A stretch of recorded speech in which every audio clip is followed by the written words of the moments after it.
Shalom, shalom, akiyam. First and foremost, I would like to give all praise, honor, and glory to Yahweh Bahashem, Yahweh Shai Bahashem Rakah Kwadash. I would also like to give a double honors to the elders and apostles of Great Millstone, where I learned this 144% truth.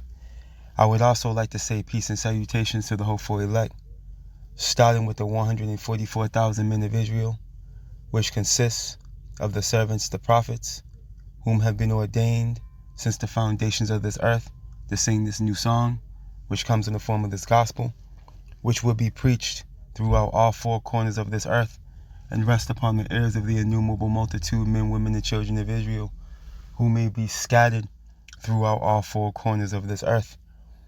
It's just Bayan back again, through the spirit and power of Yahweh Bahashem, Yahweh Shai. And I just wanted to get into a brief video, a brief lesson or what have you, pretty much highlighting this clip that the brother posted up, the beloved brother. His YouTube is the Hopeful Elect 3. Subscribe and be edified. Going into a talking point of prophecy, man, which, unbeknownst to the world, those of you in Babylon, first and foremost, all right, there's going to come a time of chaos that you've never seen before, you've never read about it. There's no point in history where it's been done. Okay?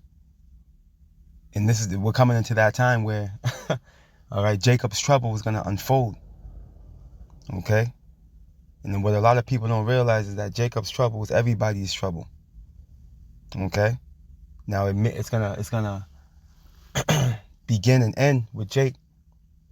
But at the end of the day, the judgment that's coming upon this earth, all right, is essentially to remove Esau Edom. Okay, the so-called white man. That second death is to cleanse the earth of this dude. You see, the Lord's used Esau as a whipping stick upon us, due to our transgressions. And ultimately, he's going to use Esau one last time, man, to bring Jacob's trouble into its perfection and to persecute you, Jake. But at the end of the story, all right, he's going to be dealt with. All right, because as we know, Babylon's going to be left as a pile of rubble after 200 million warheads touch down over here, man, according to biblical prophecy. But needless to say, again, contrary to popular belief, there is going to be a time of trouble, all right, which is going to consist of, civil unrest, okay, race wars, sex wars, or what have you. The scriptures highlight it, okay? And it's going to be a time so dangerous that you're not going to have a certainty of life, okay? You're going to be worried about every hour on the hour. You're going to be on some worry shit. And if you ain't got the Lord with you, you can forget about it, because at some point you're going to be caught up. Or if not, preserved for the missiles when they come, because they will be coming. Okay? They will be on their way at the end of this thing to bring forth the second death. You see? So through the spirit and power of Yahweh Bashim Ashai, I just want to play this clip real quick. We'll tap into it. Nothing long and drawn out, but just, straight to the point. Our reality is about to become you people's reality. Okay, starting over here in Babylon, because this is where the judgment's going to come into its perfection. The Lord saving the best for last. Yeah, blackouts are coming. Okay, famine, teeth of wild beasts. Why do you think the Lord had Esau set up these zoos? Okay, because them animals, just like how Jake was brought here, all right, the southern and northern kingdom will press together, right over here. Right, guess what? The Lord had these Edomites open up all these zoos over here in Babylon, all right, just so they can escape some way, somehow, whether it be through the Lord. Either way, it's through the Lord, but however it plays out, and in efforts for those teeth of wild beast prophecies to come forth, man. Yeah, we're going to be lions, bears, tigers roaming these streets. Okay, because as we know, there's a major zoo. There's a zoo in every major city, man. Okay? Esau's wickedness, right, is about to fall upon his own head. The wicked are snared in the works of their own hands, as the scriptures tell us. You see? So this is a beautiful thing, man. We can foresee it. We can already see it. But anyways, let's do this. Let's just play this clip.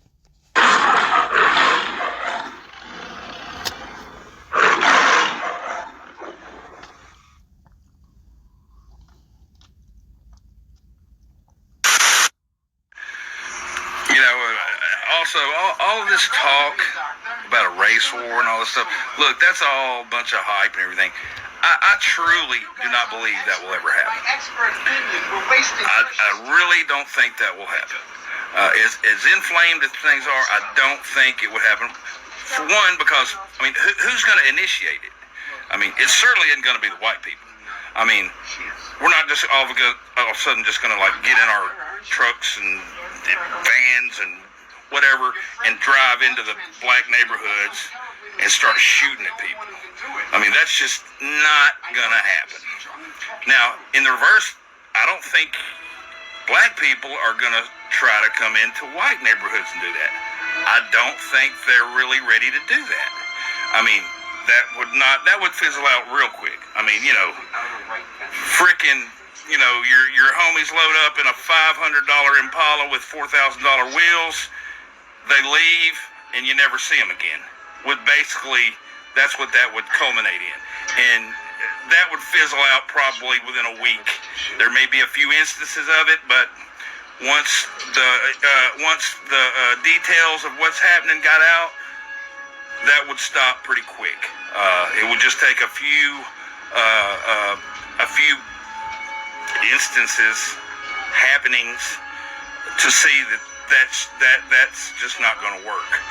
So, as a war, will little pockets of things happen? Will acts of violence pop off places? It could. But an all-out, full-scale race war would not last any time at all. You know it. I know it. Even if you don't want to admit it to yourselves, at your own peril, that's fine.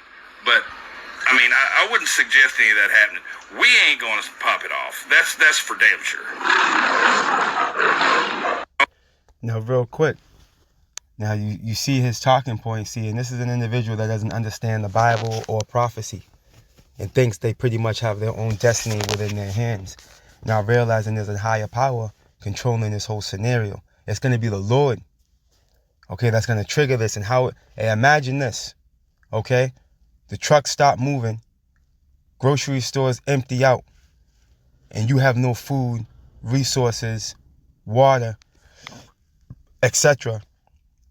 to feed your family and survive. What do you think you're going to do?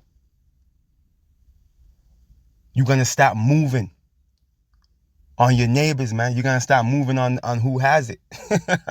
You people are going to, when this pops off, man, you people are going to fall into your natural instinct. Natural instinct is going to kick in. See, that's what these people don't realize. These people don't take into account that there's going to be other variables, okay, that's going to trigger this civil unrest. You see? And famine is going to be that major player. And it's of the Lord. Because whether you people want to believe it or not, according to biblical prophecy, there's going to be civil unrest. Let's go here. The book of Isaiah 10.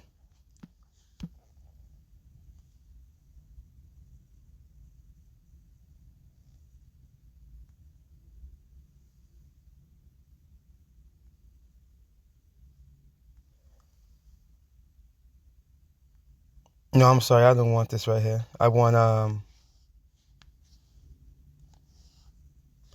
19. Bear with me. Isaiah 19. I'm just going through the spirit. Isaiah 19 and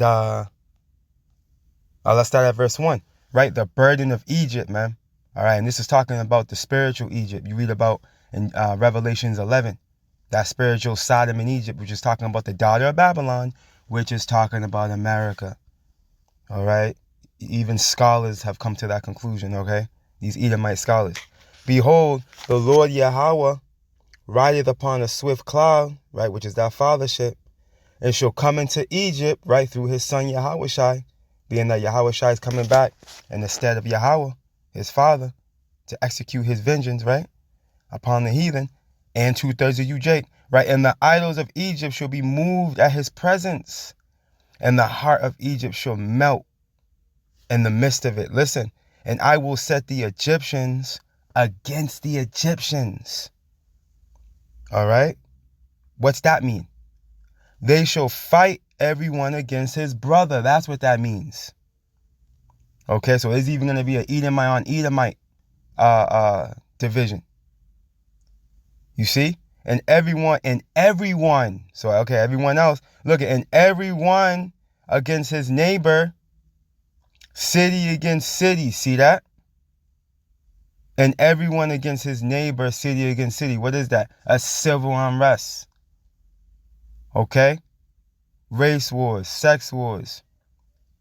Okay? Political wars, or what have you. You see how these people act when it comes to these political indifferences. Oh, you voted for Trump. Oh, you voted for Kamala. You know what I mean? All types of crazy divisions within all whole households, man. Because you voted for Kamala Harris, and then because they voted for Trump, now you don't talk no more. Madness. But that's the control that Esau has over the minds of the people. That spell that he has them under. But anyways, going back to the point, this is talking to civil unrest. And ultimately it's going to spill over into the Third World War. That's why it says this. And kingdom against kingdom, man. Okay? And then realm against realm. Okay, as it tells us in 2nd Ezra 13, because Yahushua is going to come. Okay? The fourth dimension is going to intervene with this one, and that is to deliver the elect and execute that judgment that is written.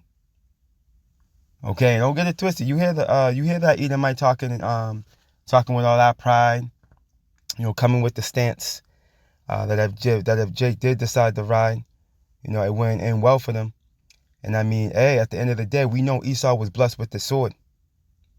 Okay, when you go to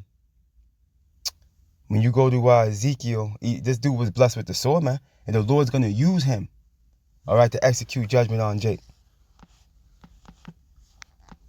Let me see, Ezekiel 20, but don't get it twisted. The Lord's gonna use Jake also to be a terror upon Egypt, as scriptures tell us, which we're gonna get that too. When you go to Ezekiel 21, Lord willing, we'll get that. Ezekiel 21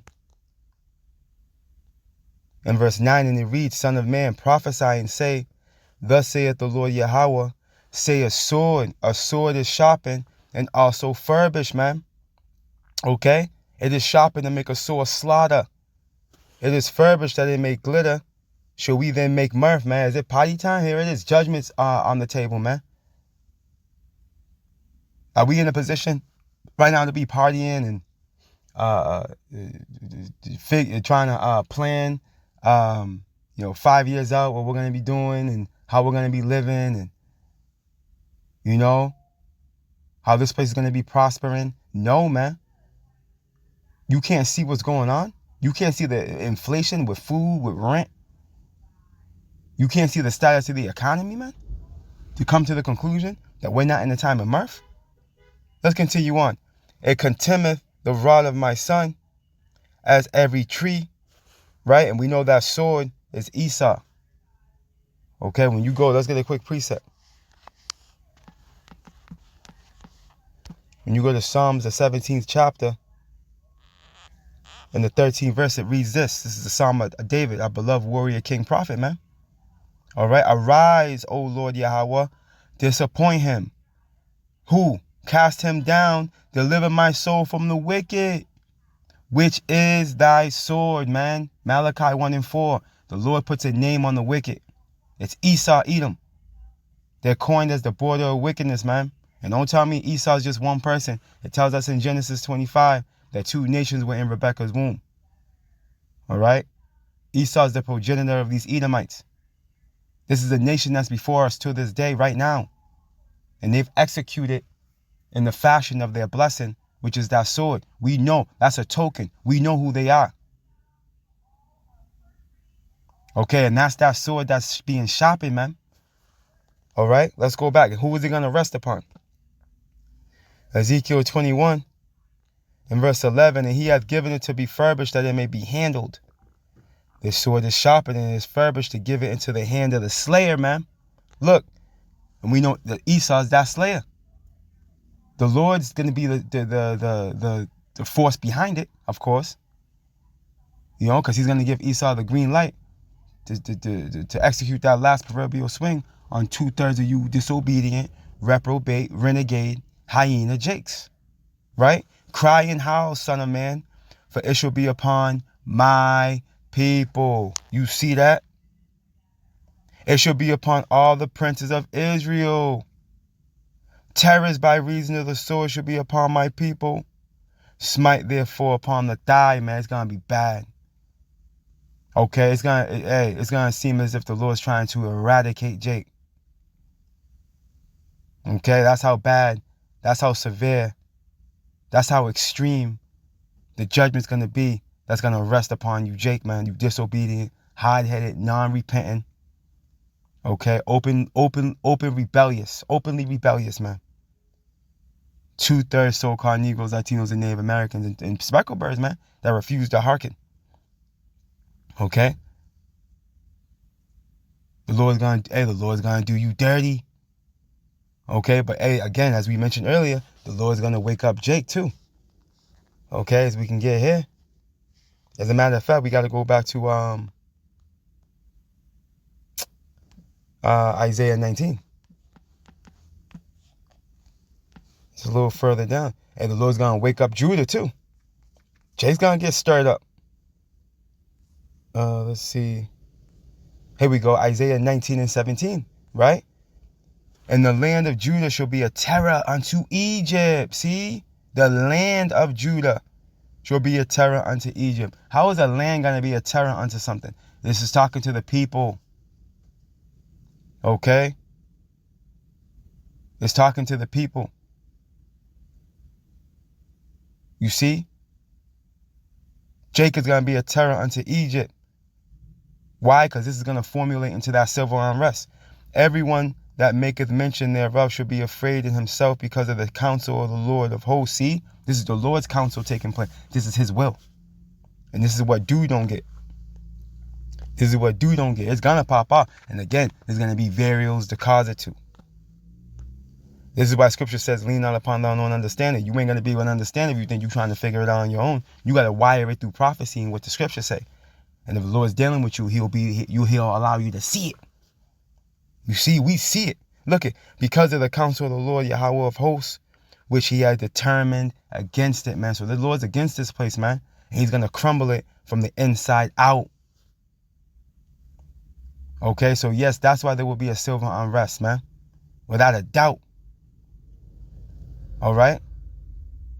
Economic breakdown, famine, okay, and tribulation is going to cause it. For the lack of bread, man. As it tells us in 2nd Ezra, man. All right? There's going to be no pity upon one's neighbor. For the lack of bread, man. And you will be surprised with no food for a couple of days to turn you into. All right? And this is what you people are going to find out. And at the end of the day, as much of a toll that Esau's going to do on Jake, Esau's going to lose at the end of this thing. All right? At the end of the day, Esau's going to lose. This place is going to lose.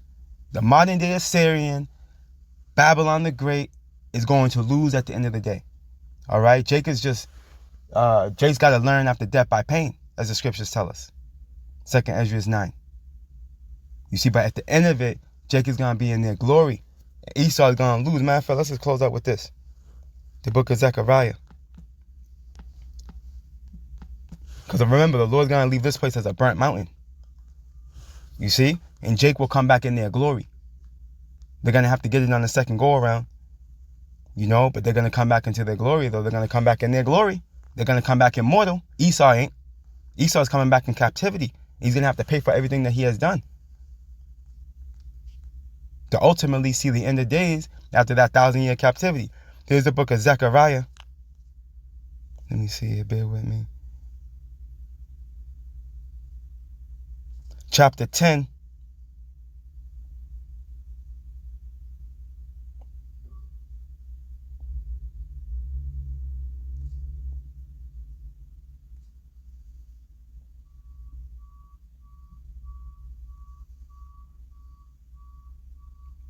Here we go.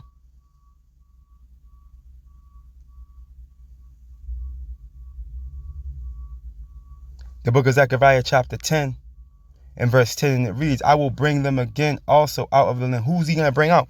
Israel, man. Starting with the elect. Look, I will bring them again also out of the land of Egypt and gather them out of Assyria. This is talking about Babylon. Remember, Esau is the modern day Assyrian. This is spiritual Egypt. You see? And I will bring them into the land of Gilead and Lebanon. The place shall not be found for them. Right, we're going back to the east, man. Right? And he shall pass through the sea with affliction, and shall smite the waves of the sea, and all the deeps of the river shall dry up, and the pride of Assyria shall be brought down, and the scepter of Egypt shall depart away, man. So at the end of the day, Esau is going to lose. You see? He may get the upper hand on this side in efforts to bring forth that judgment upon Jake. But at the end of this thing, he's going to lose horribly, man. Because he's going to end up in chains and fetters of iron in the eon to come. You see? But this is just part of prophecy where silver unrest must come, Jacob's trouble must come, and ultimately Jake must be punished, man. Penalized for their lack of judgment, their lack of repentance. You see? And their disobedience, man. But they are going to also work through the spirit and power of Yahweh Bashim Yahushai. You know? But ultimately, they're going to learn after death by pain. And Esau's going to lose altogether. Okay? Along with the rest of you heathen.